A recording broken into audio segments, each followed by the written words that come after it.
Bonjour à toutes et à tous et bienvenue dans la spéciale de l'œil de Moumou. Ce programme n'existe évidemment que grâce à vos dons.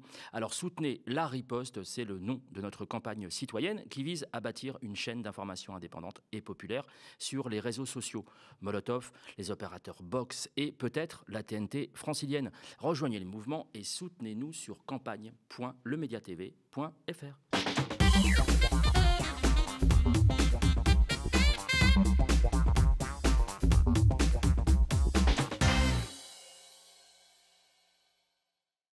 Et pour cette spéciale de l'œil de Moumou, nous recevons Aymeric Caron. Bonjour Aymeric. Bonjour Moumou. Ça va bien? Ça va. Ravi de vous recevoir. Ouais, très bien. Non, ravi de vous recevoir parce que je sais que vous avez un emploi du temps un peu particulier, mais vous aviez promis et vous l'aviez écrit sur les réseaux sociaux de venir dans cette chronique de critique média. Je vous en remercie. Excellente chronique. Ouais, c'est trop gentil. Je lui ai pas demandé. C'est vrai, je le pense. C'est pour ça que je suis là. Hey, c'est lui qui le dit. Vous êtes député Rêve, alors je le précise, c'est important, apparenté à LFI et au NFP, parce que souvent, on confond un peu les choses, et ça m'est même arrivé de le faire. Donc je le précise avec importance, d'autant que j'étais invité, avec notamment Daniel Schneiderman, à votre université d'été, et donc je confirme que c'est bien un mouvement effectivement apparenté, mais c'est un mouvement en soi. Vous êtes connu, alors vous êtes ancien journaliste, vous êtes connu pour avoir été, connu du grand public pour avoir été chroniqueur, notamment chez Laurent Ruquier, dans On n'est pas couché. Vous êtes journaliste, vous êtes un ancien journaliste. Est-ce qu'on peut dire ancien journaliste? Est-ce que vous avez décroché? C'est une très bonne question. Officiellement, oui, puisque je ne tire plus de revenus de mon activité de journaliste, je ne fais pas de chronique, je ne fais pas d'interview, etc. Mais je pense que quand j'étais rentré à l'école de journalisme, je me souviens, lorsqu'on avait été accueillis le premier jour par le directeur, quand on était donc des jeunes étudiants, on n'avait même pas encore pris un seul cours, il nous a dit bon, vous n'allez pas devenir journaliste à l'issue de ces 2 ans. Si vous êtes là, c'est que vous êtes déjà journaliste. Vous avez été recruté parce que dans les épreuves que vous avez passées, on a considéré que vous étiez déjà journaliste. Et je pense que c'est vrai que journaliste, c'est aussi un état d'esprit, une manière de voir les choses, une manière d'appréhender les sujets.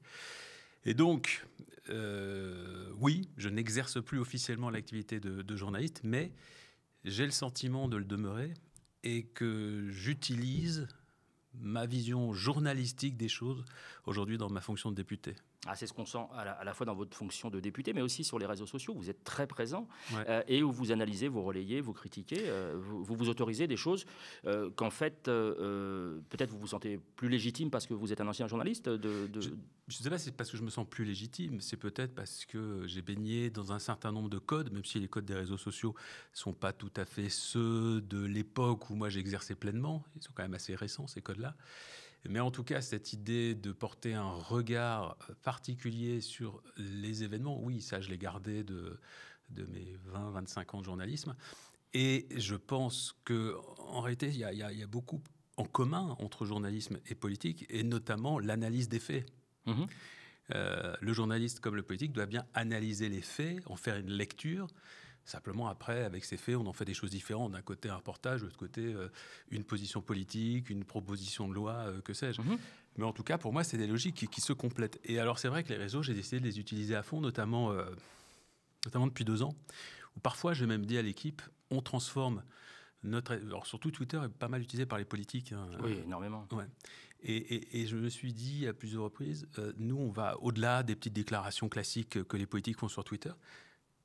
Comme j'ai la chance d'avoir un certain nombre de followers, tous réseaux sociaux confondus, et quand on a constaté qu'il y avait une omerta totale sur les crimes qui étaient en cours à Gaza, dans les médias traditionnels, dans les médias mainstream, je parle des JT, de France Télévisions, des chaînes info, etc., et même d'ailleurs dans la presse écrite, où pendant longtemps on n'a pas vraiment parlé du génocide à Gaza, je me suis dit, on va transformer mon compte Twitter notamment, Instagram aussi, en média vraiment pour donner de l'info. Alors c'est pour ça que parfois ils se disent mais pourquoi ce député tweet autant? Je tweete moins d'ailleurs depuis quelques semaines. Oui, j'ai observé ça. Ouais. Parce que on est passé encore à autre chose, à une autre étape. À Gaza, le génocide n'est pas terminé, le cessez-le-feu n'est pas effectif, il a été rompu par Israël, les Gazaouis vivent toujours dans des conditions dramatiques. Mais néanmoins, il y a une prise de conscience aujourd'hui, ça y est, les yeux du monde entier sont quand même maintenant tournés vers Gaza, même si les réponses sont absolument pas satisfaisantes. Donc c'est vrai que du coup, on se dit qu'on a moins l'obligation, nous, puis il y a moins de victimes quand même, il faut être honnête, même si effectivement le cessez-le-feu a été brisé, qu'il y a donc encore eu plus de 40 morts dimanche dernier, mais on n'a plus de défilé de ces enfants martyrisés qui tombaient chaque jour, toute la journée sur nos réseaux sociaux, parce que moi j'étais connecté, je suis toujours à des comptes de gens qui étaient là-bas, à Gaza. Notamment de journalistes. Journalistes, bien sûr. Ceux qui n'existent pas, selon Enthoven et Vosner. Pour Enthoven, Vosner et d'autres encore. Et donc j'avais tous ces images que je ne comprenais pas pourquoi elles n'étaient pas relayées, parce qu'elles étaient facilement vérifiables quant à leur fiabilité. Il y avait des moyens de savoir très vite si c'était un fake, pas un fake, etc. Bon. Et donc on avait quelques canaux comme ça qui étaient fiables. Et donc je me faisais un devoir de relayer ces images. Parce que précisément, je me dis, j'ai la chance d'être suivi par plusieurs centaines de milliers de personnes. Il faut que ça se sache, il faut que les gens le voient. Qui t'a choqué ? Vous vous êtes posé la question, j'imagine. D'abord, il faut savoir qu'il y a des images que je n'ai pas diffusées. C'est ça qui est terrible. C'est-à-dire qu'il y a des choses, quand c'était vraiment... j'ai l'impression que beaucoup de ce que j'ai diffusé était difficilement soutenable. Mais il y avait des choses qui, vraiment, pour le coup, quand c'était des bébés avec des têtes arrachées, qui étaient brandis comme ça, je n'ai pas diffusé. De mémoire, peut-être une fois, mais je n'ai pas le mémoire. On se posait quand même la question. Et quand vraiment, ça pouvait faire un choc très, très fort. Enfin, et encore que, pour moi, l'idée que les images choquent, oui, évidemment, c'est normal. Mais comment parler du génocide à Gaza, tout en incluant parmi les critères pour en parler le fait de s'imposer comme devoir de ne pas choquer. Enfin, il y a un truc qui n'est pas logique. Un génocide, c'est choquant. Un génocide, ce sont des dizaines de milliers de personnes qui sont assassinées, qui sont très grièvement blessées. C'est ça aussi, c'est pas juste les morts, c'est aussi l'état des blessés qui avaient été laissés pour beaucoup d'entre eux pendant des mois. Enfin, pendant toute cette période, des blessés qui n'ont pas pu être pris en charge correctement, quant aux antidouleurs, et ainsi de suite. Donc on a vu des images, mais absolument traumatisantes, dramatiques. Est-ce qu'on doit éviter de les diffuser, ces images ? Non, je crois qu'il faut les diffuser, je crois qu'il faut choquer. Moi, oui, je voulais que les gens soient aussi choqués que moi. Moi, ça m'a profondément choqué. Moi, ça m'a profondément perturbé. Moi, ça m'a changé. Pas fondamentalement, parce que je n'ai pas découvert des choses de moi que j'ignorais, mais en tout cas, sur un certain nombre de sujets, je me suis dit, d'accord, c'est encore pire que ce que je croyais, etc. Donc, et moi, ça m'a obsédé. Alors, c'est toujours très, très présent dans ma vie, bien sûr, ce qui se passe à Gaza, les droits des Palestiniens. C'est absolument pas terminé. Le risque, d'ailleurs, serait de croire que parce qu'il y a un cessez-le-feu, ça y est, c'est terminé. Et c'est ce qui est en train de se passer, d'ailleurs, pour oui, c'est l'idée généraliste de dire, bon, ça y est, la page est tournée. Voilà, on peut passer à autre chose. Et d'ailleurs, on entend les voix qui étaient pour le génocide, on les entend tout à coup faire le tour des plateaux télé pour nous expliquer qu'ils ont toujours été pour la paix. Je pense à Arthur, par exemple. On va y revenir, bien sûr. Voilà, donc, et on devrait oublier. Attention, il y a une page là qui s'ouvre qui est... très dangereuse parce que l'oubli est dangereux et qui exige notre plus grande vigilance. C'est-à-dire que des gens vont venir nous raconter « Non, mais ça va, c'est réglé ». Des gens qui ont soutenu la colonisation, l'apartheid et donc le génocide viennent maintenant nous expliquer que non, ils ont toujours eu le souci, le respect de toutes les vies, quelles qu'elles soient, ce qui est entièrement faux quand on relit les événements. Voilà, donc... oui, je pense qu'on a vécu là depuis 2 ans l'événement historique le plus important du XXIe siècle, quelque chose qui va changer l'histoire de notre civilisation, et donc c'est normal, oui, qu'on soit choqué. Je rebondis juste sur ce que vous venez de dire. Vous avez précisé, c'est bien de l'avoir fait, que c'est pas, vous n'avez pas découvert il y a 2 ans votre humanité, que c'est votre humanité qui a été chamboulée. Si je peux m'autoriser une question personnelle, littéralement, est-ce que, pardon de le formuler comme ça, mais est-ce que vous vous en remettrez de cette période historique ? Ça dépend ce qu'on appelle s'en remettre. Humainement. Ça dépend ce qu'on appelle s'en remettre. C'est-à-dire que... Est-ce que ça vous a blessé à un point qui fera date, pour dire ça comme ça ? Oui, ça fera date jusqu'à la fin de mes jours, puisqu'il y a des choses qui ne seront plus jamais comme avant. Il y a des endroits où j'ai plus envie de travailler, il y a des gens que j'ai plus envie de voir, et que je n'aurai plus jamais envie de voir. Il y a notamment un certain nombre d'espaces ludiques, médiatiques, auxquels j'ai moi-même participé à une époque, qui aujourd'hui me dégoûtent,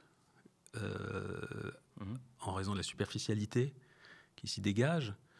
Mais aujourd'hui qui prend tout son sens, c'est-à-dire que tant qu'il n'y avait pas ce génocide auquel on avait assisté, qu'on avait laissé se dérouler sous nos yeux, on pouvait ne pas avoir pleinement conscience de cette superficialité ou de cette insincérité.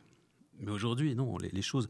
Moi, je vois des plateaux télé, c'était quand même là-dessus que quand j'étais reporter, puis ensuite quand j'ai fait l'antenne, des plateaux télé aujourd'hui, j'ai envie d'éteindre ma télévision. Ce que disent ces gens ne m'intéresse plus, a perdu toute crédibilité parce que ce sont des gens qui se sont tus, ce sont des gens qui ont continué à s'amuser, à rigoler pendant 2 ans. Pour moi, je pense que tout être humain normalement constitué aurait dû être choqué précisément au point effectivement d'en modifier son comportement quotidien, d'en modifier ses discours, d'en modifier ses choix habituels.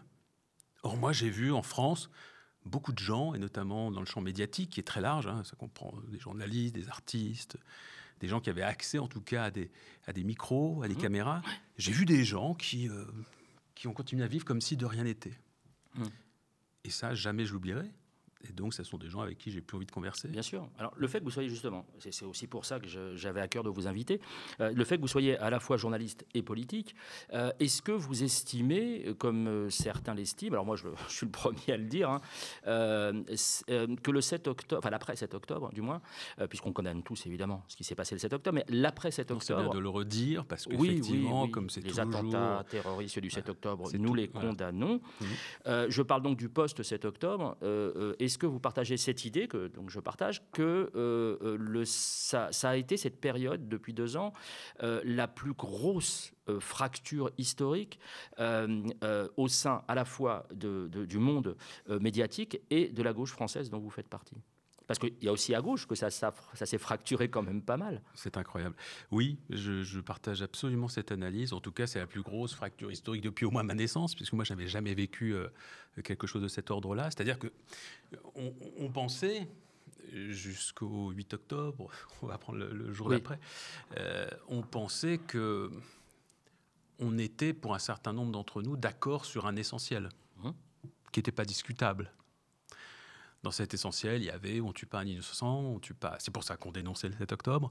On tue pas un innocent, on tue pas un enfant. Si on n'en tue pas un, on en tue encore moins 20 000.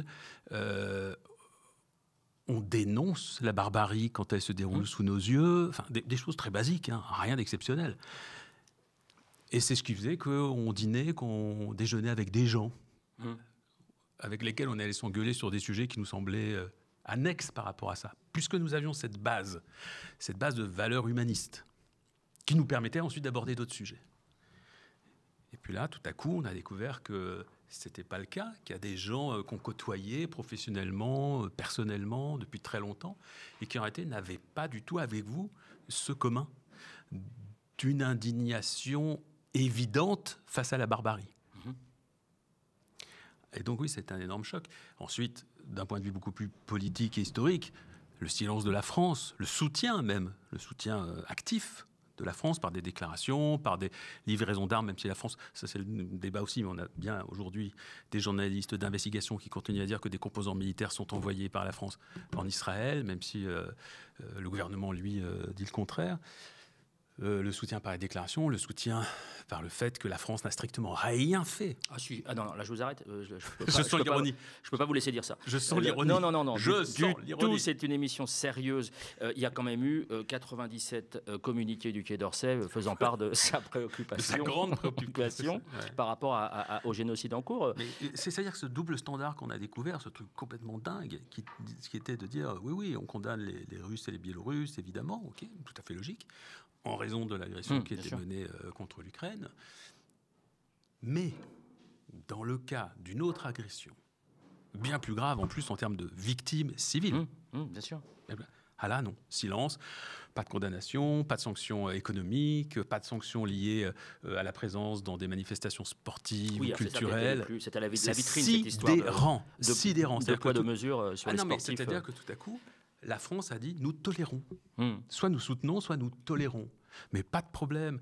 Les sportifs israéliens, dont on sait qu'ils sont impliqués dans des massacres de civils et des massacres d'enfants, au moment même où nous parlons, eh bien, les sportifs israéliens peuvent venir aux Jeux Olympiques avec le drapeau d'Israël. Aucun problème. Ils peuvent aller à l'Eurovision, chanter des chansons. Bah oui, parce qu'on a que ça à faire en ce moment, c'est chanter des jolies chansons pour dire qu'on est heureux. Et la France n'a trouvé rien à redire à cela. Pire, le gouvernement a entonné aussi la petite chanson de « Attention, parce que ceux qui nous proposent de sanctionner les artistes, les sportifs israéliens, sont un petit peu antisémites sur les bords. » Voilà. Il y a aussi cette chanson-là.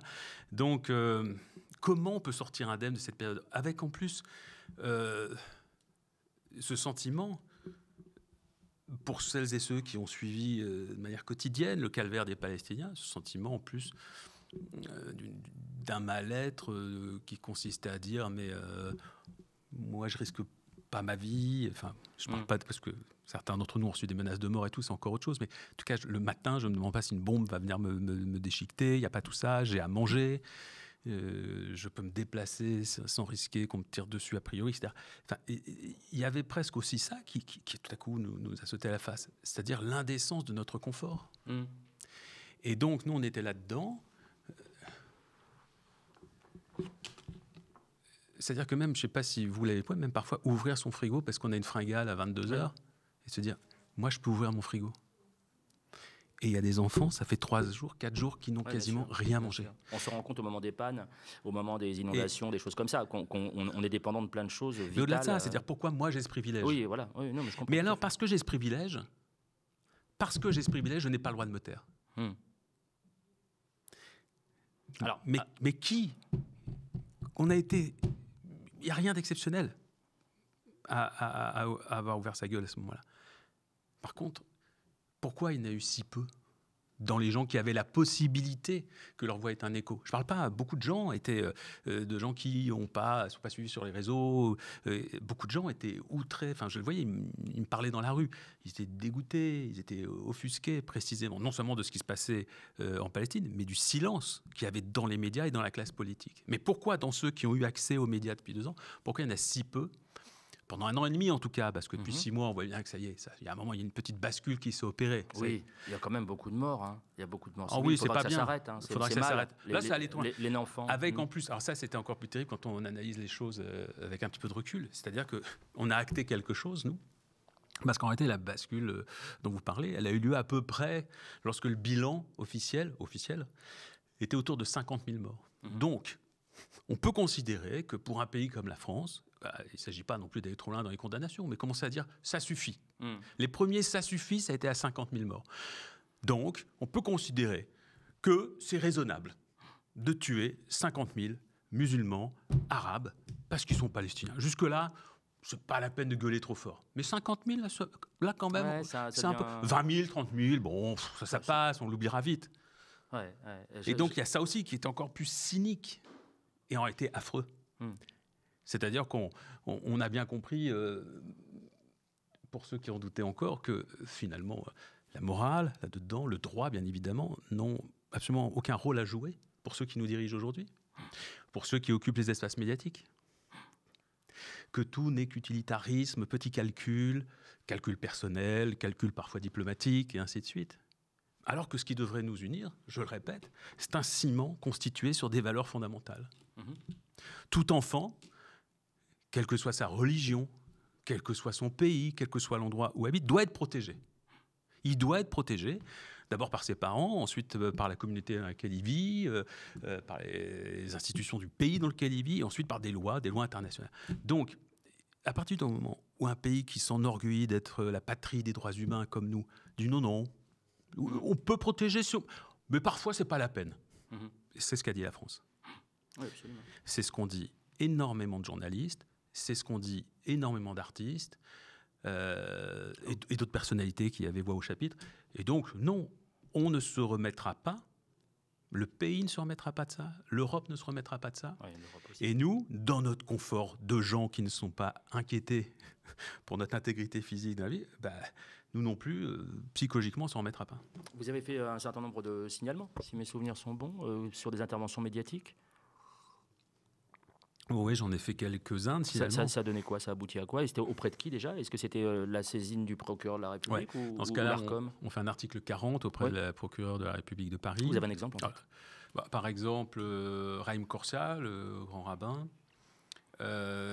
qui a déclaré, je crois, à la fin de l'été 2024. Donc à un moment, on était déjà bien conscient de tout ce qui se passait à Gaza. Absolument. On savait déjà que c'était un génocide. La CIJ avait déjà alerté sur le risque. Il y avait déjà le rapport de Francesca Albanese, la rapporteure spéciale des Nations Unies sur les territoires palestiniens occupés. Il y avait des ONG qui l'avaient dit. Bref, on savait déjà la gravité des crimes commis par Israël. Et donc, on a Raïm Korsia qui dit sur un plateau de télé qu'il n'a pas à rougir de ce que fait Israël à Gaza et que même tout le monde attend que Netanyahou finisse le boulot. Oui, que l'armée termine le boulot.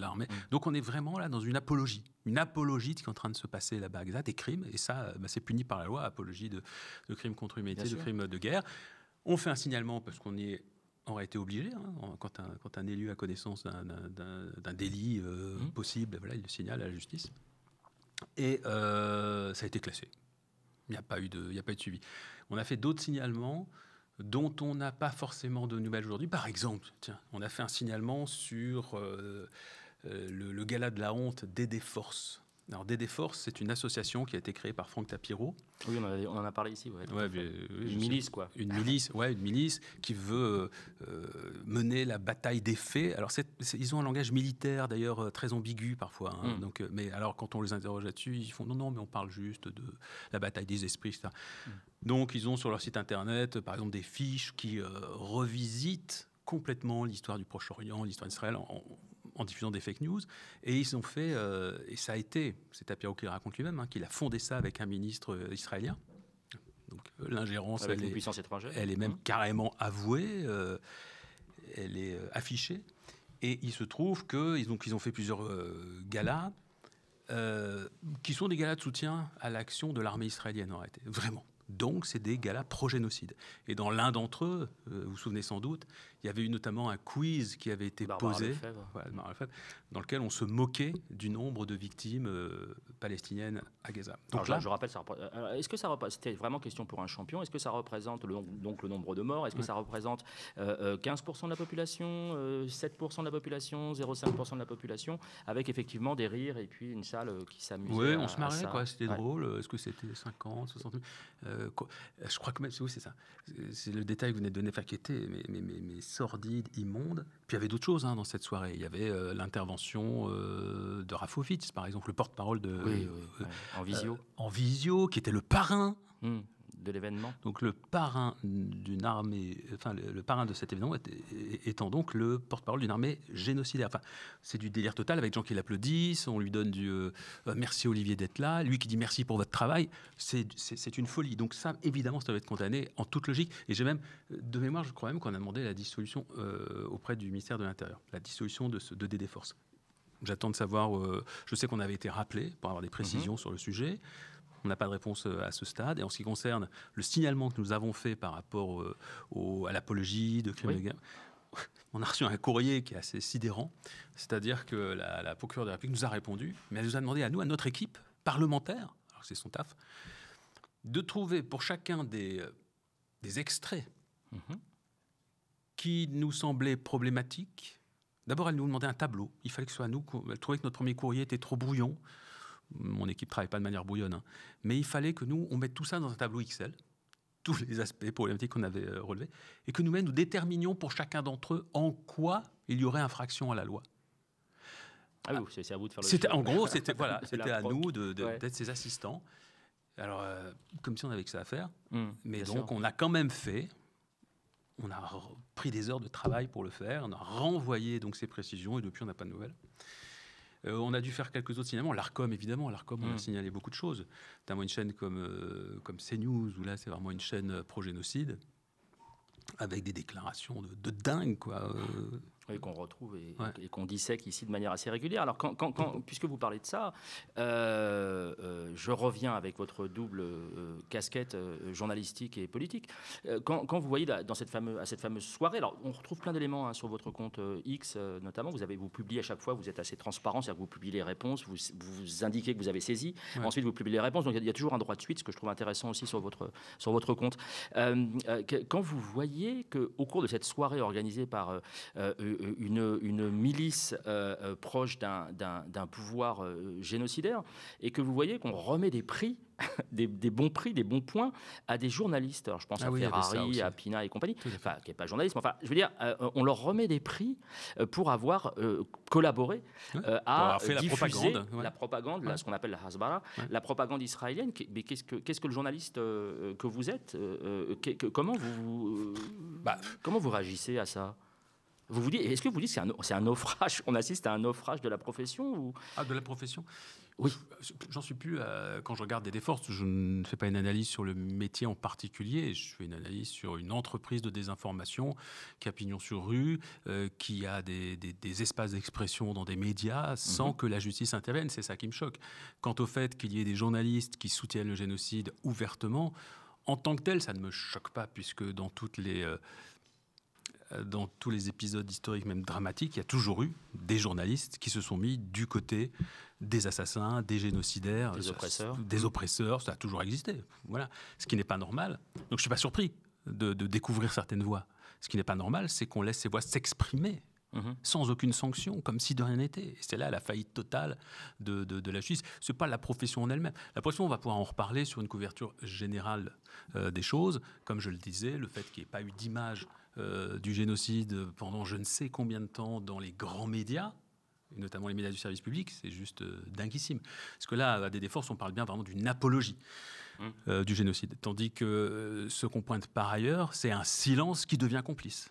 Ce sont deux choses un petit peu différentes. Oui, alors pourtant, vous avez participé, je crois que c'était en tant que rapporteur, à des auditions à l'Assemblée nationale, où vous avez pointé notamment l'incurie et puis l'aspect problématique. Alors, je crois que vous aviez brandi la une de Libération, si mes souvenirs sont bons, qui donnait, je crois que c'était à l'époque 30 000 morts, et que l'un des cadres de Bololand n'était pas capable de donner le nombre de morts. C'était même le Big Boss. Oui, tout à fait. Non, quand je dis Bololand, c'est l'ensemble de la galaxie Bolloré, qui ne suivait pas l'actualité, qui n'était pas foutu de savoir combien il y avait de morts. Je pense qu'il savait très bien. Oui, bien sûr. J'entends. Simplement, il n'avait pas répondu correctement. Oui, il disait qu'il n'avait aucune idée du nombre de victimes. Ça a donné quoi, les suites de ces auditions? On en est où? Ça, c'est autre chose. C'était autre chose. C'était une audition qui portait pas spécialement sur Gaza. Non, mais vous étiez intervenu dessus. Je veux dire, ces chaînes-là qu'on incrimine, qui font le job de propagande. Il y a plusieurs choses à voir. D'abord, suite à cette commission, il y a quand même la fermeture de C8 est quand même liée en partie au travail de cette commission. Vous le pensez? Oui, je crois, parce qu'il y a une grosse couverture médiatique, précisément. Vous vous souvenez, il y a Hanouna qui était venu dans cette commission, ça. Donc, l'Arcom, à un moment, a eu besoin de réagir par rapport à ce qui se passait dans le groupe Bolloré en raison d'une pression. Alors, une pression populaire, quand je dis populaire, c'est-à-dire de la part de citoyens qui se sont insurgés contre ce qui se passait sur ces chaînes, une pression politique, et la commission en a fait partie. Après, ce qui est surprenant, c'est, à titre personnel, c'est une discussion que j'ai eue au sein du groupe auquel je suis apparenté, l'AFI. Moi, je n'aurais pas demandé la fermeture de C8. Je demande pourquoi, parce qu'il y a eu des dérapages, il y a eu des choses qui ont été condamnées d'ailleurs par l'Arcom. Mais il y a des cahiers des charges. Il y a des cahiers des charges lorsqu'une chaîne reçoit un agrément pour être diffusé sur un canal de la TNT gratuite, qui est donc c'est un canal qui est offert en réalité par la puissance publique. Qui le finançons, Eh bien, la personne qui dirige la chaîne remplit un cahier des charges, signe un cahier des charges dans lequel il y a des choses très précises. Bon. Et s'engage à le respecter, bien sûr. S'engage à le respecter. Et il semble que les manquements qui avaient été pointés sur C8, donc non-maîtrise de l'antenne, insultes, humiliation de certaines personnalités, très bien. Ils avaient été punis, sanctionnés, et il me semble qu'il était possible, peut-être, dans le cadre de l'Arcom, notamment, et de son pouvoir de sanction. Il était possible que cette chaîne rentre un petit peu dans le rang de sa convention et respecte ce pourquoi elle avait obtenu son canal. Parce qu'il suffisait finalement d'arrêter des excès, d'arrêtement. En revanche, il me semble qu'on avait un problème structurel, idéologique avec CNews, qui était en contradiction totale avec ses obligations conventionnelles. Notamment le fait de proposer une information qui soit plurielle, qui soit large, qui respecte toutes les opinions, qui ne heurte pas certaines religions, etc., etc. Et moi, j'ai fait la démonstration plusieurs fois dans des interventions à l'Assemblée ou en dialogue avec le président de l'Arcom, les présidents, puisqu'ils ont changé. Je leur ai dit, mais vous avez constaté quand même que les obligations conventionnelles basiques ne sont pas respectées. C'est-à-dire que, par exemple, c'est une chaîne qui désinforme. Alors, dans sa fonction première, cette chaîne, vous avez donné une fréquence à une chaîne qui doit donner de l'information sur laquelle il peut y avoir de l'opinion. Ça, c'est pas gênant, du moment qu'on comprend que c'est de l'opinion, déjà. Oui. Mais ça ne peut pas être, en revanche, une chaîne militante. Ça ne peut pas être une chaîne qui ne soit strictement que de l'opinion. À un moment, on doit quand même avoir des espaces d'information avec tous les critères de qualité qui sont rattachés. Ah, c'est minimal, ça. C'est minimal. Entre le blabla militant et le reportage, il y a un fossé. Or, tout nous prouve, on a pu le démontrer des tas de fois avec notre équipe, parce qu'on a beaucoup travaillé sur le dossier CNews, que CNews est une chaîne de militantisme d'extrême droite, qui hésite, enfin, il y a un grand pluralisme en réalité, je sais que si je me glisse dans votre peau, je sais que je veux dire, il y a un grand pluralisme entre Le Pen et Zemmour. Quand même. Il y a quand même plusieurs tendances qui sont représentées. Alors, ce qui est drôle, puisque vous êtes un garçon qui a beaucoup d'humour, c'est quand même drôle de voir les affichettes face à face entre Julien Drey, par exemple, et De Villiers, ou d'autres qui sont exactement du même avis sur tout. Absolument. Et qui, en fait, voilà, le CNews donne très souvent l'impression, ou Europe 1, donne très souvent l'impression qu'il y a une espèce de confrontation d'idées, alors qu'effectivement, on est complètement dans quelque chose de bidon. Et vraiment, il n'y a que 3 thèmes qui sont traités, hein, c'est immigration, islam et insécurité. Les 3 thèmes étant toujours liés l'un à l'autre. Absolument. Dans des rapports inventés de cause à effet. Je le confirme. Donc, très très clairement, je ne comprends pas, je l'ai redit, Martin Asdjari, le nouveau président de l'Arcom, en commission il y a quelques jours, c'est une honte absolue que l'Arcom ait maintenu sa fréquence à CNews. Et s'il y avait une chaîne qu'il fallait priver de sa fréquence, c'était pas C8, c'était CNews. Il est très embêté, le président de l'Arcom, quand je lui dis ça. Parce que je lui ai aussi dit dans un entretien, je veux dire bilatéral, dans un entretien privé. Enfin non, dans le cadre des auditions à l'Assemblée, mais pas en commission. Il ne sait pas quoi répondre. Enfin, c'est des réponses très vagues. Non, mais nous intervenons lorsque, machin. Enfin, que des trucs bidons. Et très clairement, la décision de maintenir CNews sur... Parce que il pourrait tout à fait, Bolloré, faire sa chaîne raciste et islamophobe. C'est pas ça, je suis pas en train de dire cette chaîne ne doit pas exister, qu'il la fasse, mais qu'il trouve ses propres moyens de diffusion. Bien sûr. Sur YouTube, c'est ce qu'on s'était dit pour le C8, parce qu'ils se sont extrêmement victimisés. Ils ont fait, alors c'était des heures et des heures d'éloges funèbres. Bah oui, je sais. D'éloges funèbres, je rappelle pour nos amis, d'éloges funèbres où ils disaient, de manière fausse, une nouvelle fois, que c'était l'Arcom qui avait fermé C8, alors qu'en fait, ils ont juste retiré le canal, et que effectivement, on l'avait dit à l'époque, Bolloré aurait très bien pu basculer C8 sur une chaîne YouTube, par exemple. C'est pas lui, c'est pas l'Arcom qui a licencié les personnes. Mais juste une question un peu directe, mais quand le président de l'Arcom, quand vous dites ça au président de l'Arcom, en fait, pardon de le dire comme ça, mais vu le mode de nomination de ce fameux collège et du président, il en a rien à foutre de ce que vous dites. Il n'a pas de compte à vous rendre. Alors, il se trouve que dans mes activités de parlementaire, je suis rapporteur pour avis sur le budget de l'audiovisuel public. Alors d'accord, on est d'accord, CNews, c'est pas l'audiovisuel public. Mais donc j'ai déjà la possibilité de lui poser un certain nombre de questions, et de ces questions découle, donc j'étais rapporteur l'an dernier, je suis cette année, un rapport qui quand même peut être diffusé, peut donner aux citoyennes et aux citoyens français un état des lieux, qui peut être assez défavorable quant à l'action de l'Arcom, qui ne fait pas forcément son boulot. Alors sur CNews, vous avez raison, on auditionne aussi à l'Assemblée le président de l'Arcom régulièrement. Et on l'interroge donc aussi sur des chaînes privées comme CNews. Mais effectivement, les réponses qu'il nous fait, on a des moyens d'action qui sont proches de zéro en réalité. Parce que nous, on peut s'indigner, surtout lorsqu'on est dans l'opposition, comme nous, enfin, tout en étant majoritaire. Hein, c'est la particularité de la démocratie en France depuis un an et demi. Mais vous avez raison.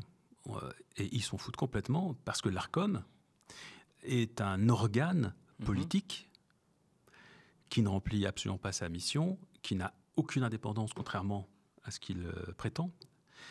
Et c'est très problématique, puisque vous savez que, enfin peut-être le rappeler pour les gens qui nous écoutent, que l'Arcom, donc le gendarme de l'audiovisuel, est un collège constitué d'un certain nombre de personnes dont les membres sont nommés par des politiques.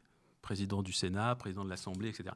Donc, évidemment, elle est où l'indépendance ? Il n'y en a pas. Donc le fait de ne pas fermer CNews a été une décision politique. Alors, puisque vous venez sur ce terrain-là, je pensais vous poser la question un petit peu plus tard, mais comme l'heure tourne, parce qu'il y a deux choses sur lesquelles je voudrais vous faire réagir. Est-ce que vous souhaitez idéalement que... bon, là, on va aborder les municipales, ce n'est pas notre sujet direct, mais après, on va évidemment foncer vers la présidentielle, si tant est que nous ne soyons pas déjà en campagne. Est-ce que pour la présidentielle et les possibles législatives dans la foulée, est-ce que vous souhaitez que dans les... Alors, je pense évidemment aux partis de gauche, notamment ceux qui composent le NFP, est-ce que vous souhaitez que les candidats et les partis placent un peu plus au cœur des programmes politiques la question de la régulation et de la maîtrise des médias, notamment les concentrations, évidemment, mais aussi peut-être un peu plus, et notamment une refonte de l'Arcom? C'est un sujet important, la question des médias pour le NFP. En tout cas, pour les forces qui composaient le feu NFP, on ne sait pas où trop ça en est, le NFP. Donc, en tout cas, pour les Insoumis, pour les Verts aussi, cette question de la non-concentration, enfin, la concentration qu'on aimerait combattre, enfin, qu'on aimerait en tout cas voir se terminer, c'est un vrai sujet pour nous, parce que évidemment, vous avez raison, ça devrait être un sujet de campagne beaucoup plus présent, puisque les médias sont aujourd'hui largement utilisés par certaines forces politiques, les forces politiques dominantes évidemment, qui sont liées aux forces de l'argent, sont pour désinformer et ont une influence directe sur tous les dévoiements de la démocratie que l'on constate. Et pour être vraiment citoyen, il faut que nous soyons informés. Or aujourd'hui, la plupart des journaux font l'inverse, puisqu'ils nous livrent des visions extrêmement politiques qui vont à peu près, enfin pour beaucoup d'entre eux, pour la grande majorité en tout cas des grands médias, qui vont toujours dans le même sens évidemment, c'est la défense du système néolibéral, capitaliste, etc., de la société de consommation, etc. Donc avec des impasses sur certains sujets, des biais sur d'autres, ce qui empêche finalement le citoyen de faire de vrais choix. Mais moi, à titre personnel, je vais beaucoup plus loin. C'est-à-dire que je considère que l'information, c'est tellement important que... Ça, c'est la Rêve qui propose ça. C'est mon parti politique. On considère que chaque citoyenne, chaque citoyen devrait pouvoir bénéficier gratuitement chaque année d'un certain nombre d'abonnements de presse. Alors, il faudrait trouver différents moyens. Ça pourrait être un crédit d'impôt. Certains ne payent pas d'impôt, donc ça pourrait être un remboursement, etc. Et puis, il faudrait aussi... Parce que je lis aussi beaucoup la démocratie à la question du temps de travail. C'est-à-dire que, vous savez... Donc, il y a un camp en France très important qui dit « Non, on ne travaille pas assez, il faut qu'on travaille encore plus longtemps. » Et puis, les 35 heures, c'est une vaste fumisterie. Alors déjà, on est à peu près à 38 heures et demie dans les faits. Mais donc, il faudrait repasser à 40 heures, il faudrait tout ça. Bon. Or, voler le temps aux gens, parce que je pense que le temps, en réalité, c'est notre bien le plus précieux dans la vie, c'est le temps. Lorsque l'on vient au monde, la chose que l'on a de plus précieux, qu'on va pouvoir faire fructifier ou qu'on va gâcher par des comportements personnels ou bien souvent des comportements imposés, des comportements de consommation imposés. Par exemple, toute la question des pesticides, l'explosion des cancers sont bien liés à des modes de consommation et de production. Et donc ça, ce sont des années de vie en moins qui nous sont volées. Ensuite, ce sont des emplois qui vont nous être imposés, qui vont nous voler aussi du temps pour profiter de nos proches, mais aussi pour nous épanouir tout simplement dans notre vie. Et en réalité, la question du temps devrait être au cœur d'une campagne présidentielle à venir. C'est le temps. Et on relie un certain nombre de sujets qui aujourd'hui ne sont pas liés. Par exemple, le fait de travailler 40 heures par semaine nous empêche en réalité, d'exercer pleinement tous nos droits de citoyens. Pourquoi ? Parce que quand on est harassé par le travail comme on l'est aujourd'hui, en réalité, on a peu de temps pour se renseigner sur les choses qui font notre environnement et notre quotidien. On n'a pas tellement le temps pour se renseigner sur les travaux de l'Assemblée nationale, sur les nouveaux textes de loi qui arrivent, sur les programmes des gens qui passent à la télé et dont les chaînes ne nous extirpent que 20 secondes de commentaires sans qu'on sache réellement à quoi ça correspond. On est dans une société du spectacle qui a été théorisée depuis extrêmement longtemps, mais aujourd'hui qui est une société, je vous dis, du bourrage de crâne. Que les réseaux sociaux n'arrangent pas pour le coup. C'est une calamité. Ouais. C'est pour ça que nous, avec notre équipe, on utilise vraiment les réseaux sociaux à contre-emploi. Puisqu'on essaie à chaque fois de faire de l'argumentation, on essaie de faire ce qui ne correspond pas du tout en réalité à l'usage classique des réseaux sociaux qui sont beaucoup plus dans l'idée de phrases choc, etc., etc. Il faut exister, avoir des followers et nous, on essaye d'utiliser les réseaux autrement. On pense qu'il peut y avoir une autre utilisation très intéressante des réseaux sociaux. Et donc, pour terminer sur cette idée, nous, on considère qu'il faudrait diminuer le temps de travail, mais très largement. C'est-à-dire que 35, 40, c'est déjà beaucoup trop, surtout quand on a, par exemple, des charges familiales. Donc, c'est-à-dire quand on rentre chez soi, en plus, on s'occupe des enfants, tout ça. Il faudrait diminuer, par exemple, à 20 heures par semaine. Le temps de travail serait à 20 heures par semaine. Et dans le temps libéré, alors non seulement, évidemment, on peut s'épanouir sur des activités personnelles, mais on peut aussi s'impliquer dans la vie politique locale, régionale, nationale. Mais on peut aussi, surtout, utiliser ce temps pour se nourrir. Se nourrir d'informations pour suivre l'actualité. Parce qu'en réalité, si vous allez dans la rue aujourd'hui et que vous faites un sondage sur 10 grands sujets qui sont extrêmement importants pour déterminer l'avenir des Françaises, des Français, des Européens, tous les humains sur cette planète, je suis sûr qu'on va découvrir que sur ces 10 sujets cruciaux, fondamentaux, une grande majorité des gens, en réalité, ne sont pas informés ni des enjeux réels, ni des données qui leur permettent de se faire un avis, et ainsi de suite. Et c'est fait exprès. Le système médiatico-économique, puisque les deux champs sont intimement liés aujourd'hui, est fait pour que vous n'ayez surtout pas envie de réfléchir. Et là où le truc devient vraiment pervers, c'est qu'on va dans des attitudes de consommation de médias où le temps d'attention est de plus en plus court, où l'argumentation ne doit plus exister et où on scrolle en fait. On scrolle sur des moments. On scrolle sur des moments, mais vous voyez bien que l'argumentation, c'est-à-dire argument contre argument, thèse, antithèse, contradiction, etc., tout ça, il n'y a même plus de place pour ça, quoi. Alors, pour les gens de ma génération, scroller, c'est quand vous balayez sur les réseaux sociaux, sur votre téléphone notamment. Est-ce que ça passe pas par l'école ? Je veux dire, un peu comme l'éducation civique, qui est réduite à peau de chagrin. Est-ce qu'il ne faudrait pas créer, puisqu'il y a seulement la semaine de la presse à l'école, qui n'a aucun sens. Mais est-ce qu'il ne faudrait pas créer un cours, tout simplement, au moment du collège, par exemple, un cours d'éducation aux médias, au décryptage média, à la sensibilisation? Je pense que tout ça, c'est du pipeau qui est fait précisément pour se donner bonne conscience. Allez, on a fait quelques heures de sensibilisation aux médias. Mais en plus, je parlais, en plus de ce que vous proposez. Non ? Vous pouvez le faire. Je ne vais pas voter contre si un jour... ça existe déjà. Non, mais je pose la question, puisque on parle d'éducation. Mais ça ne... Non, mais le problème est bien plus profond que cela.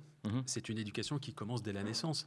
C'est apprendre à ses enfants à ne pas allumer les écrans ou les allumer vraiment que sur certains programmes qui ont été vraiment choisis. Et ensuite, et ça concerne aussi les adultes. Il a le problème, là, vous me parlez du collège, mais... dans ce cas, il faut faire aussi des cours de sensibilisation aux médias, aussi aux trentenaires, aux cadres, etc. Je parle pour démarrer, à un moment donné, avec les futurs adultes. Mais ça ne suffira pas, de toute façon. En réalité, si l'école a vraiment les moyens qu'elle est censée avoir, ce qui n'est pas le cas, elle serait capable, dès à présent, par les cours classiques, par la manière qu'elle a d'appréhender les élèves, elle serait capable déjà de les élever au danger des fake news, à la nécessité d'une pensée complexe, à la nécessité d'une argumentation. Mais ça, c'est aussi dans notre manière d'envisager le fait d'enseigner à 20 enfants. Qu'est-ce qu'on dit à 20 enfants ? Moi, par exemple, j'ai un enfant de 7 ans. Et pour moi, les enfants, c'est le sujet principal, crucial. En réalité, toutes nos politiques devraient être faites en fonction des enfants. Avec un autre pan, c'est les personnes âgées, la question de la dépendance, qui aujourd'hui est sous-traitée. Évidemment, elle se pose aussi, comment on fait pour s'occuper de nos anciens lorsqu'ils ont cessé de travailler, même si une grande partie de la classe politique aujourd'hui veut qu'il ne cesse jamais de travailler. Oui, bien sûr. Mais bon, mais sinon, les enfants, c'est une chose. Et je dis souvent à mon enfant, oui, tu as une institutrice, tu as des éducateurs dans le temps périscolaire, etc. Et ils vont te donner des ordres. Ils vont te dire, va là, fais ci, mange ça, ne fais pas ça. Alors souvent, ils auront raison, mais sache dès à présent qu'ils n'ont pas toujours raison. Et ne crois pas tout ce qu'ils te disent. Et une réception critique de ce qui t'est dit. Ça passe donc également par une éducation qui n'est pas spécialement liée aux médias. C'est une manière d'appréhender la question même de l'autorité. Parce qu'une image qui est diffusée à la télé, vous savez, pendant longtemps, alors maintenant tout est en train de changer, mais on disait, c'est vrai, je l'ai vu à la télé. Donc l'autorité, elle passe aussi par le simple fait qu'il y a quelque chose qu'on a vu. Et comme il y a eu un filtre qui s'appelle TF1, France 2, maintenant je ne sais pas quel média sur les réseaux sociaux, les gens vont s'imaginer que c'est vrai. Donc cette idée de remettre toujours en cause quelque chose qu'on vous dit jusqu'à ce que vous ayez eu la preuve que ce qui vous a été dit est vrai, c'est un principe. C'est un principe de raisonnement, c'est un principe de fonctionnement qui peut être utile vraiment dans tous les pans de la vie. Et c'est ce que je veux dire, pas seulement pour les médias. Alors, mais après, c'est vrai, pardonnez-moi, vous avez raison de dire qu'il y a des règles journalistiques basiques, le fait de recouper les faits, le fait de citer une source. Donc ces règles basiques sont bafouées aujourd'hui par énormément de médias.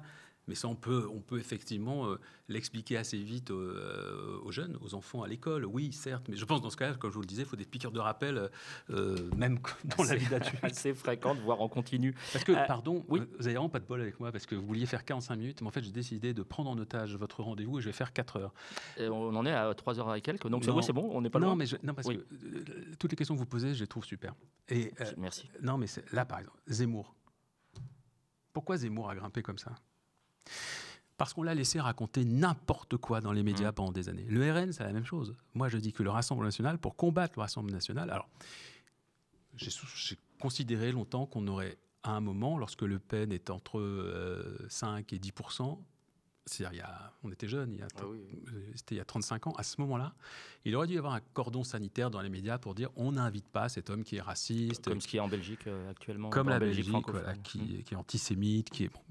On ne l'invite pas parce que ça n'est pas digne de notre antenne, ça n'est pas digne du débat public. Bon. Il se trouve simplement que maintenant, puisqu'on a laissé faire, on a un Front National, une extrême droite qui est entre 30 et 40%. On ne peut plus faire comme si ça n'existait pas et on ne peut plus exclure ces gens des antennes, du débat. Il faut qu'ils soient là.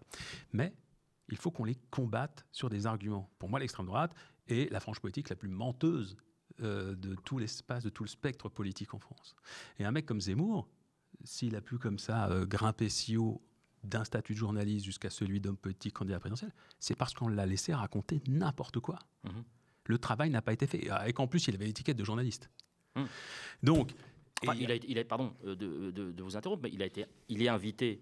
Et il a été invité, là, je revoyais Christine Kelly qui se félicitait de le recevoir dans son émission. Il est quand même invité pour ça. On sait très bien ce qu'il va dire. Et donc, c'est plus une erreur, là. Ça devient une ligne éditoriale. On n'est plus dans... Vous citez CNews. Sauf qu'à un moment, il va falloir aussi s'interroger sur la manière dont les médias, et j'ai vécu cette période, la manière dont les médias ont favorisé la montée de l'extrême droite.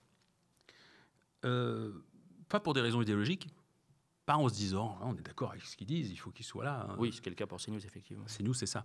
Non, c'est parce qu'il y a une vingtaine d'années à peu près, 25 ans, on s'est rendu compte que c'était pas cher de faire de la télé avec des gens qui parlent autour d'une table. C'est vachement moins cher que de faire du reportage. Bien sûr. Que de faire ou produire des émissions, des documentaires. Ou des émissions voilà, des documentaires. Nourrissantes. Et donc, les chaînes ont commencé à multiplier les débats, en invitant parfois des gens qui n'avaient aucune compétence sur les sujets qu'ils traitaient. Et maintenant, en fait, on est envahi de blabla. Et moi, je trouve que c'est l'un des... comment dirais-je ? C'est un des poisons. Des travers, oui, des poisons. C'est un poison. L'un des poisons de notre époque, c'est le blabla. C'est-à-dire, vous ne pouvez pas allumer une télévision ou une radio ou aller sur un site sans entendre du blabla. Des gens qui parlent. Moi, je trouve qu'on devrait beaucoup moins parler. Alors, ça tombe mal, on parle. Mais il y a des espaces où il faut continuer à le faire, bien évidemment. Oui, bien mais avec la multiplication des canaux, des réseaux et ainsi de suite, il y a besoin de plus en plus de remplir avec du blabla. Et ce blabla, il est de moins en moins maîtrisé. On a besoin de le remplir avec des gens, donc on invite de plus en plus de gens qui n'ont pas de compétences particulières sur le sujet qu'ils vont traiter. Et à une époque, donc j'en reviens il y a 20-25 ans, la logique a été non seulement on fait du plateau avec des gens qui parlent parce que ça coûte pas cher, mais en plus, il nous faut des gens qui ont des idées, qui vont créer des clashs, qui vont en tout cas créer une rupture, une fracture. Il y aura un moment de télé. Donc, on était content d'avoir un Zemmour qui allait nous dire une horreur, parce que ça allait faire une séquence qui allait buzzer et ça allait profiter aux audiences de l'émission. Donc il y a un aspect absolument cynique. Avant qu'on en arrive aujourd'hui à un projet politico-idéologique avec des terrains et compagnie, oui, là, très clairement, il y a des projets politiques racistes. Mais initialement, ça part d'autre chose. Ça part du « allez ». On fait sauter des digues, ça va nous permettre de faire de l'audience. Alors justement, je voulais assez rapidement vous faire réagir sur deux extraits. Le premier concerne Caroline Forest, qui se retrouve sur une grande chaîne, LCI, pardon, je ne vais pas vous gâcher le plaisir, qui se retrouve donc sur LCI à avoir... alors je crois que ça s'appelait au début, c'était pas en roue libre ou quelque chose comme ça, enfin bref, ça a changé de nom. Mais en tout Pourtant, cas, c'est bien que ça lui va bien, en roue libre. Pour moi, en roue libre, c'était le meilleur titre de chronique. Et on va prendre ça avec un tout petit peu de légèreté, puisqu'on va écouter l'humoriste Hakim Omiri qui va en rire, donc de l'équipe de la dernière, avec notre cher ami Guillaume Meurice, qui va rire de son propos, mais on va revenir sur un mot en particulier. Je vous laisserai répondre brièvement. Bref, on enchaîne avec le moment où elle nous parle d'un Palestinien qui documentait les atrocités à Gaza et qui a été tué cette semaine. C'est ce qu'on appelle un des acteurs du Pallywood. Vous savez, Pallywood, c'est cet art, malheureusement, pour justement faire des mises en scène, désinformer. Les morts, les amputés, la famine, c'est des FX en fait. Et on peut leur retirer plein de trucs aux Palestiniens. Mais s'il y a un truc qu'on peut pas leur tirer, c'est que ça joue bien. Putain, c'est pas mal, hein. Elle croit et propage la théorie du complot qui consiste à dire que les Palestiniens mettent en scène leurs morts et elle appelle ça Pallywood. Et j'avoue, moi j'y crois. Ouais. Non mais j'ai déjà vu des vidéos de Palestiniens morts et dedans on entend « Coupez, on va la refaire !» Ouais, tu diras à Israël qui rebombarde l'immeuble, on va la... Hein, y a plus d'immeuble? Bah une école, c'est pas... Hein?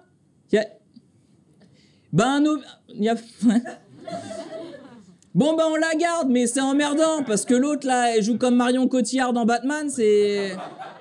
Je pense que cet extrait, en fait, raconte quelque chose.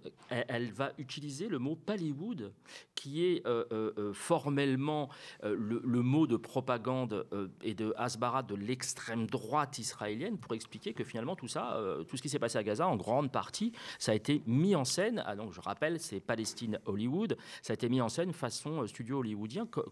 Et il n'y a pas de contradiction. C'est-à-dire que Pujadas la laisse développer ses théories d'extrême droite. Est-ce que ça vient imager ce que... Parce qu'il est d'accord avec elle. C'est ça qui est terrible.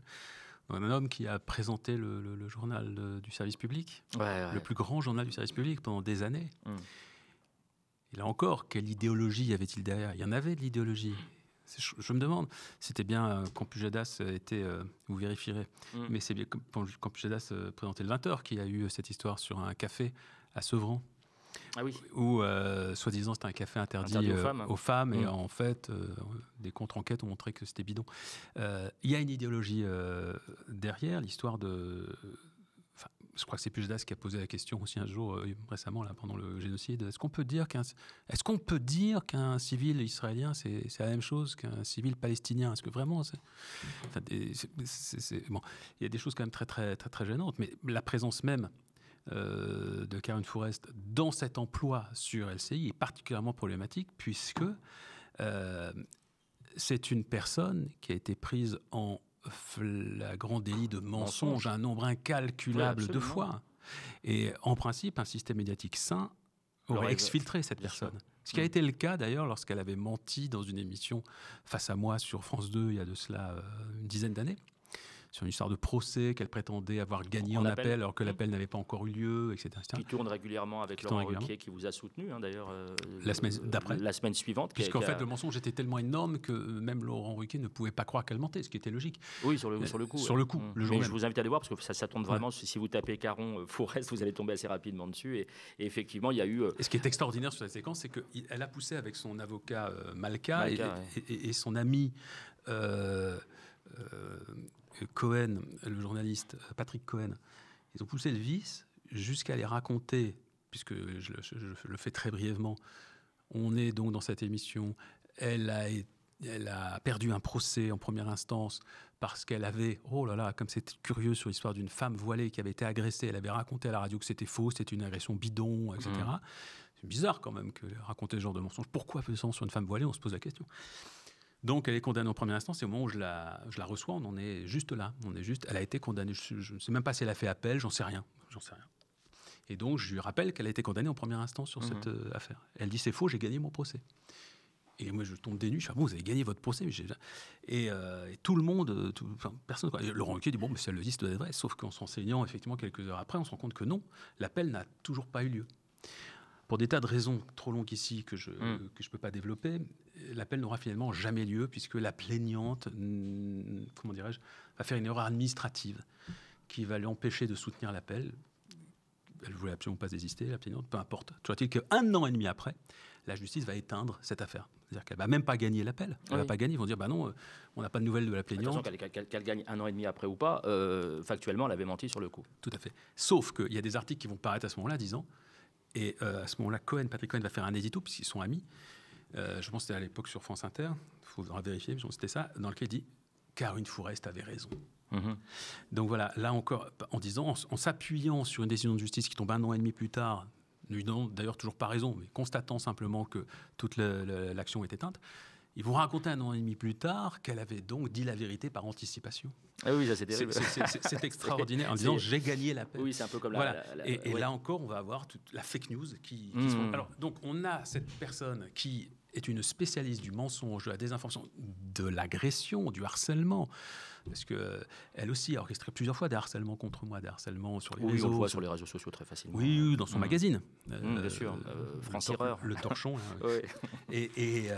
Et pourtant, elle a toujours un espace. Qui représente-t-elle? C'est-à-dire, elle ne représente pas les journalistes, qui, honnêtement, partout où elle est passée, elle a laissé un très mauvais souvenir. Et puis surtout, les journalistes savent qu'elle n'est pas crédible. Donc, elle représente qui, à part des intérêts financiers et politiques? Voilà. Les milliardaires des pays de l'Est, dont on ignore encore le profil, dont on ignore tout du profil précis et de l'origine de ça. Mais bon, ça n'a pas l'air de les intéresser de savoir d'où vient l'argent.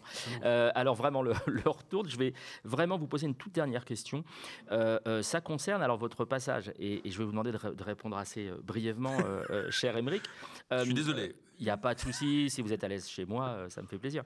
Votre passage chez Bourdin, je le trouve, on l'a déjà vu ici, mais je voudrais juste remontrer un extrait, notamment, c'est la partie où vous éclatez de rire par rapport à une question complètement hors sol de Bourdin, mais aussi, il vous reproche de lui, il vous reproche d'asséner une leçon de journalisme. On rappelle que vous êtes quand même journaliste, et donc il va mal prendre le fait que vous puissiez le corriger, et j'aimerais bien avoir votre avis, on le regarde. Enfin, je crois que est-ce que vous vous rendez compte, Jean-Jacques Bourdin, quand même, de la manière dont on parle des musulmans en France. Il y a même une chaîne qui est entièrement consacrée au racisme islamophobe dans ce pays. Laquelle? CNews. Consacrée au racisme islamophobe? Vous regardez CNews? Rarement. Tous les jours, un sujet pour fustiger les musulmans, pour dire qu'ils sont dangereux, qu'ils sont séparatistes. Alors, on ne sait plus d'ailleurs si ils font du séparatisme ou de l'entrisme. On ne sait plus parce qu'un jour, il faut s'inquiéter de l'un, le lendemain de l'autre. Mais pourquoi laisser penser que tous les musulmans sont des islamistes? Pourquoi? Mais c'est vous qui allez me répondre. C'est certainement pas moi, c'est certainement pas ma formation politique. Quand vous accusez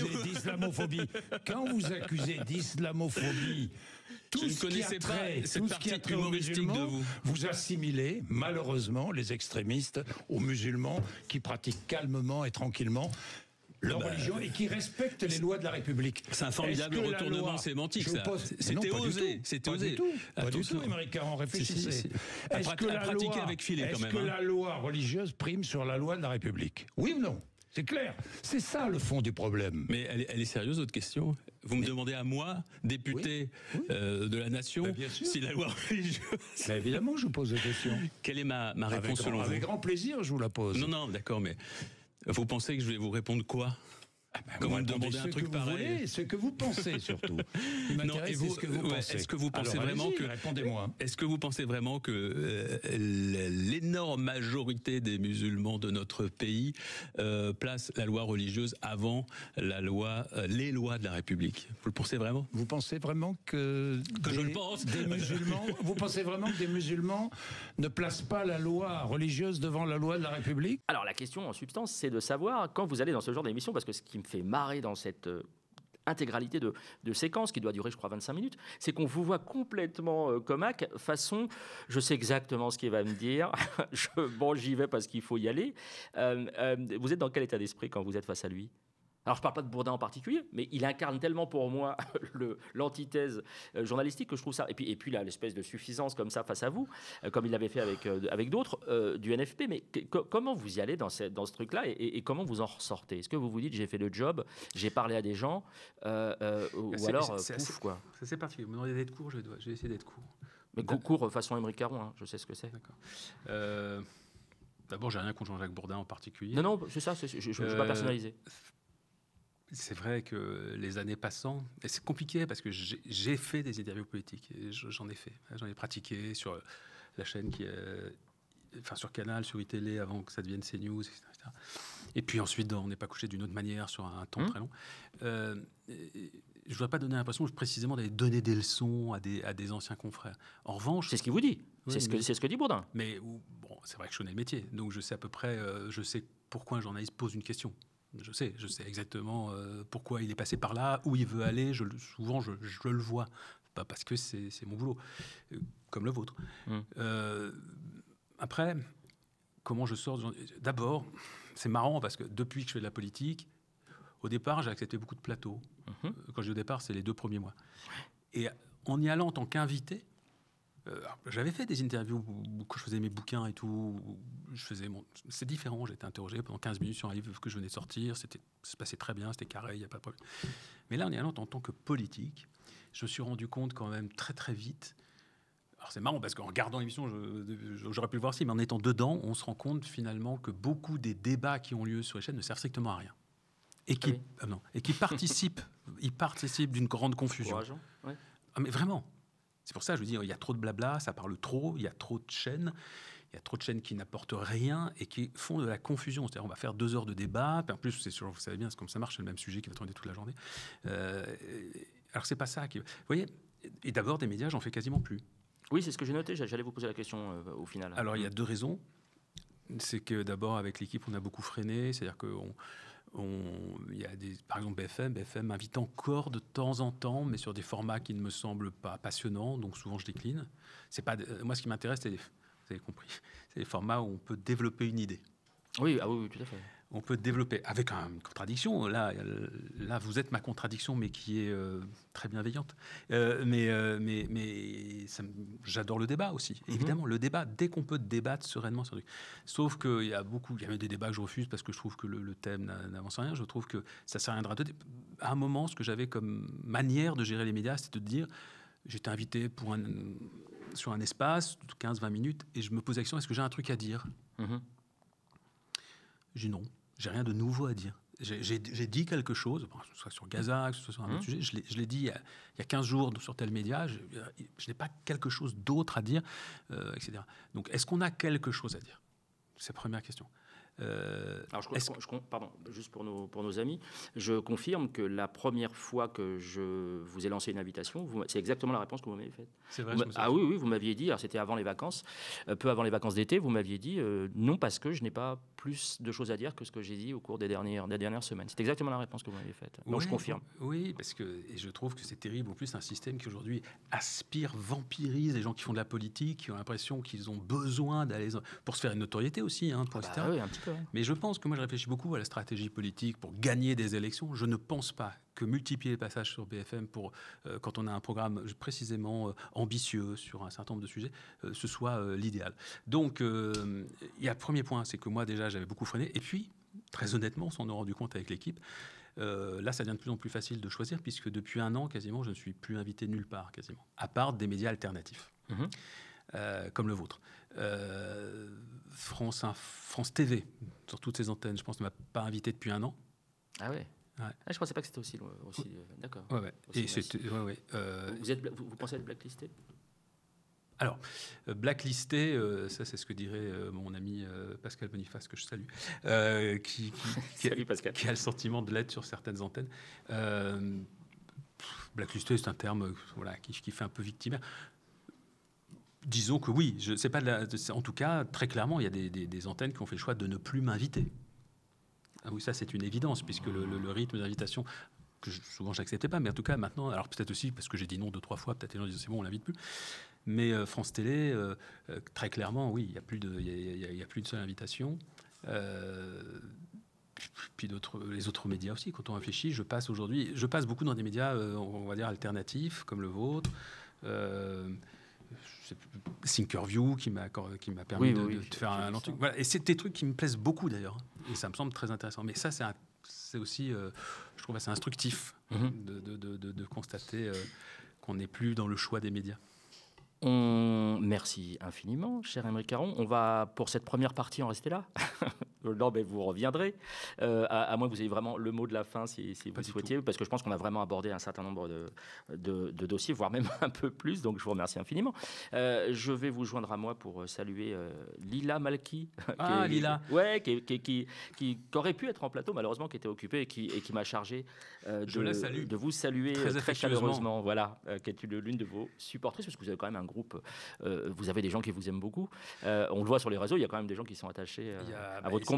Il y a beaucoup de gens qui soutiennent les idées que je porte, et c'est ça qui d'ailleurs fait qu'on a envie de continuer à se battre. Oui, absolument. Et puis c'est ce dont je me suis rendu compte à l'université d'été, notamment. Merci infiniment à vous. Et merci à toutes et tous d'avoir regardé l'œil de Moumou. N'oubliez pas, si vous voulez nous voir sur la TNT, signez la pétition sur tnt-d-1d.fr. Restez connectés aux médias.